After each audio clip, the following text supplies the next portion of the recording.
If you've been around my channel for any amount of time, you might recognize this car. It's my 2004 Subaru Forester. But if you're new here, this is my off-road Subaru that I take on some amazing adventures through Alberta and British Columbia year-round. With its off-road coilovers, AT tires, winch bumper, sway bar deletes, and a custom camping setup, it is the perfect vehicle for all my adventures. And maybe you are building your off-road Subaru and are worried about how these mods are going to affect your drivability. So today, I'm going to be answering the question, can you really daily drive an off-road Subaru? And let's talk about driving the Forester in the city. Is it even worth daily driving? To be honest, it isn't bad in traffic. At a slower speed, it does pick up and keep up with traffic relatively well, to the point where I'm not slowing anyone down and I'm going faster than a fair amount of cars. And then really, because it is an older but smaller car, it is pretty easy to handle on the road. It's a lot smaller than a lot of the basic pickup trucks or even SUVs nowadays. So it's pretty easy to navigate and get around in one of these. With that being said, it does have a few downsides of daily driving the Forester in the city. The first one, well, is fuel economy. Owning a Subaru, you can't expect to have great fuel economy. They do have reasonable fuel economy, but there is a lot of more fuel efficient cars, specifically stuff like the Honda Civic and so on. So you can't expect to have that sort of fuel economy in a Subaru, especially a modified one like this made for the off-road.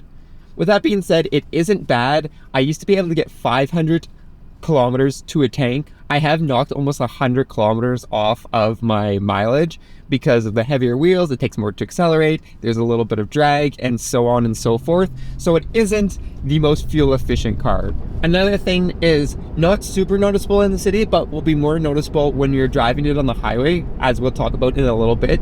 But there is just more noise in general, specifically wind and tire noise.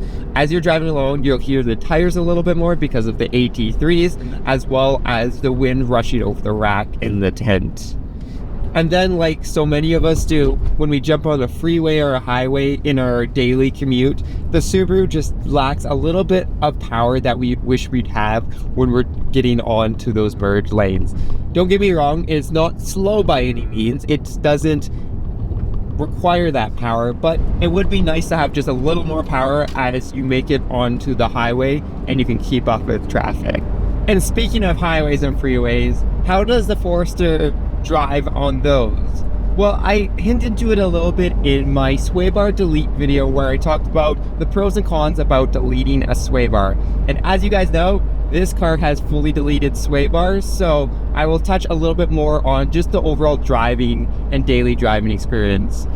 As you guys have seen, on many of my adventures, I've done many long road trips, specifically the 12-hour drives from Vancouver to Calgary and Calgary to Vancouver. And well, honestly, it does really well for being an older car. Some of the older cars, doing a road trip like that over one day would just be very tiring. And honestly, maybe it's because I have my kitchen in the back and all that kind of stuff, but it makes it really enjoyable. And well, besides the lack of power that I did mention in the city, where going up steep inclines, it does not, well, do as good as you would want, it still does reasonably well.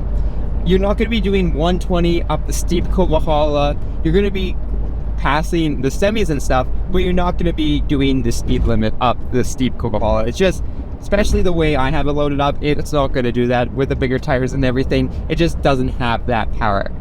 But it does save a little bit of money knowing that you won't be flying up the Kovalhalla. You can take your time, just pass the semis and stay, kind of have a nice relaxing drive up there. And like I said, it has everything you really need to take your time and enjoy your drive and will take you to your next adventure. And finally, there's one more thing you should take into consideration when owning an off-road Subaru, and that is the additional costs. First off, there's a mods of building it in the beginning, but in the long run, there's going to be a few more. And the first thing is going to be exactly what I talked about.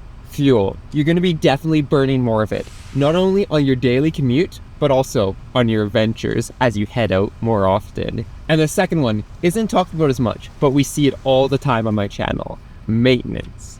Maintenance is critical to make sure that your car on the trail isn't going to break. This is going to look like more frequent fluid changes, oil changes, as well as replacing parts that are broken or more worn down during your adventures. So obviously there's a cost to repair stuff as you break it, pushing your car to the limit.